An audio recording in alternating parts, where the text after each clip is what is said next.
बैठ के घोषणा कर दी थी कि दिल्ली में इस बार बीजेपी किसी महिला को मुख्यमंत्री बनाएगी।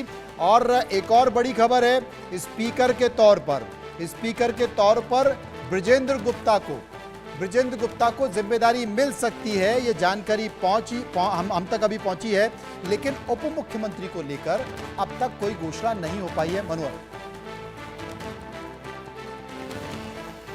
मारवा क्या कुछ कहने सुनते हैं। जाके लोगों के काम करेंगे, लोगों की सेवा करेंगे, जिससे कि मोदी जी की गारंटी पूरी हो। अच्छा सर, आपने तो काम किया हुआ है रेखा गुप्ता जी के साथ भी पहले, और दिल्ली के अंदर काफी सक्रिय रही हैं। कितने बदलाव आपको लगता है वो एज अ लीडर ला सकती हैं, और क्यों उनको चुना गया? देखो पता क्या है, सबसे बड़ी बात यह है कि हमने मोदी जी का जो गारंटी पे गारंटी है, हमको वो महिलाओं के लिए बहुत बड़ी है। कुछ कहना चाहते हैं तो प्लीज। उनको बहुत बहुत शुभकामनाएं और सभी दिल्ली वासियों को बहुत बहुत शुभकामनाएं। और मुझे पूरा यकीन है कि ऑनरेबल पीएम की गाइडेंस और लीडरशिप में Rekha ji as CM of Delhi बहुत बढ़िया काम करके दिखाएंगे। सर, लगातार जो हो रहा था, डिप्टी सीएम की भी शपथ होनी है कल, और भी लोग लेंगे या सिर्फ सीएम की भी शपथ? सुशांत, एक सवाल होगी। नहीं, I don't think deputy CM में कोई डिस्कशन हुआ है, और कल सीएम और मिनिस्टर्स का जो है वो शपथ होगा। कुछ डिसीजंस भी लिए गए इस और बैठक में।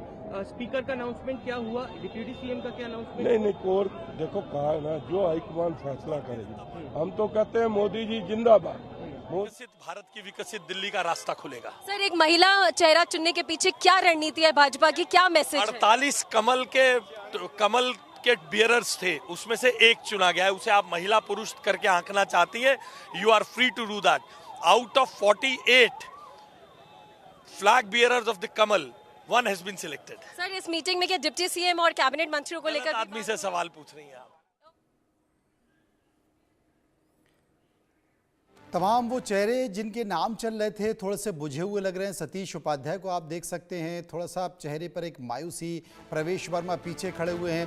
जो उत्साह पहले दिन था जब प्रवेश वर्मा ने अरविंद केजरीवाल को चुनाव हराया था, और उस वक्त तो उनके पास संदेश आया था और सीधे वहां से वो निकले और अमित शाह से मिलने गए, और उसके बाद उनकी जो बॉडी लैंग्वेज थी, लोगों को लगा कि प्रवेश वर्मा ही मुख्यमंत्री बनेंगे।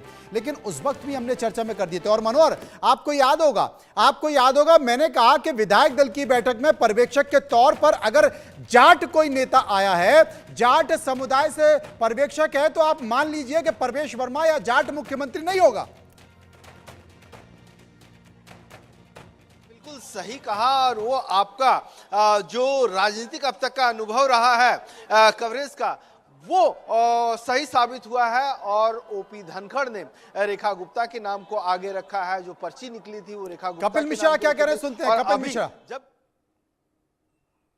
100% वो संभाल पाएंगी, सुयोग्य है, उनका पूरा एक ट्रैक रिकॉर्ड है सार्वजनिक जीवन का, और मुझे लगता है कि एक बहुत ही ऐतिहासिक निर्णय आज लिया गया है। आखिरी सवाल है, अंदर जब ये प्रस्ताव पेश हो रहे थे तो क्या कोई यहाँ पर कॉन्फ्लिक्ट भी देखा गया? नहीं, कैसा कॉन्फ्लिक्ट, ये तो प्रसन्न और आनंद के साथ सर्वसम्मति से निर्णय लिया गया है। नहीं, उन्होंने स्वयं प्रस्ताव दिया है। हमारे साथ साथ महिला मुख्यमंत्री सबको लग रहा था कि परवेश वर्मा को होगा या विजेंद्र गुप्ता होगा। कोई बात नहीं, ये सब हमारे बड़े नेता हैं, जिसका नाम उसी का चलता है, जिसके बारे में कोई न कोई सोचता है, लेकिन जो बन गया उसको सब स्वीकार करते हैं। एक फैक्टर था कि महिला सीएम होने चाहिए सर?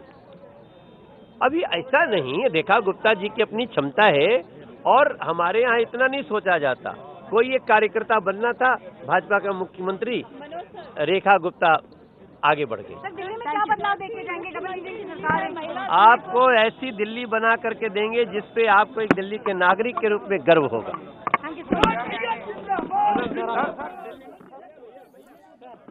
देखिए, उम्मीदों पर आसमान टिका हुआ है, और सच्चाई ये है कि जब तक नाम की घोषणा नहीं हो गई तब तक मनोज तिवारी भी यही सोचते रहे कि कहीं ऐसा तो नहीं कि मेरे नाम की घोषणा हो जाए।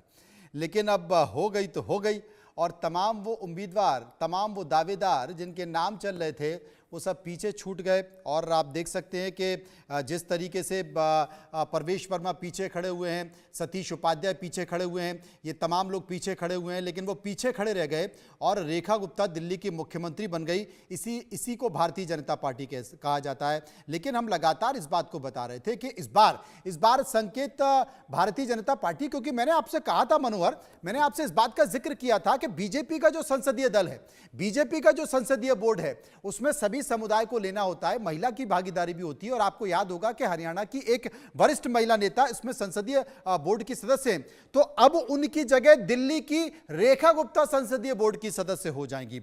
और अब तक संसदीय बोर्ड में महिला प्रतिनिधि के तौर पर कोई बड़ा चेहरा नहीं था। अब आप देखिएगा संसदीय बोर्ड में बदलाव होगा और बहुत जल्द रेखा गुप्ता संसदीय बोर्ड की सदस्य होंगी। पूरे देश में आप हर जगह लाडली बहना के नाम पर चुनाव जीत रहे हैं, चाहे मध्य प्रदेश हो, छत्तीसगढ़ हो, उड़ीसा हो, महाराष्ट्र हो, हर जगह आपने लाडली बहना का जिक्र किया। यहाँ भी लाडली बहना ने तुरुप का पत्ता खेला। और आप सोचिए, सरकार नहीं थी उसके पहले फॉर्म भरवाए गए, महिलाओं से फॉर्म भरवाए गए और कुछ जगह तो आरोप लगा कि आपने 1100 रुपए भी दिए। तो उसे लाडली बहनाओं ने भरोसा बीजेपी पर जताया। तो कम से कम देश भर में एक तो लाडली बहनाओं को मुख्यमंत्री बनाओगे। और लाडली बहना के तौर पर रेखा गुप्ता मुख्यमंत्री बन गई, घोषणा हो गई। तो मुझे लगता है ये अप्रत्याशित था। और 8 तारीख को इसी स्टूडियो से अपने तमाम गेस्ट के सामने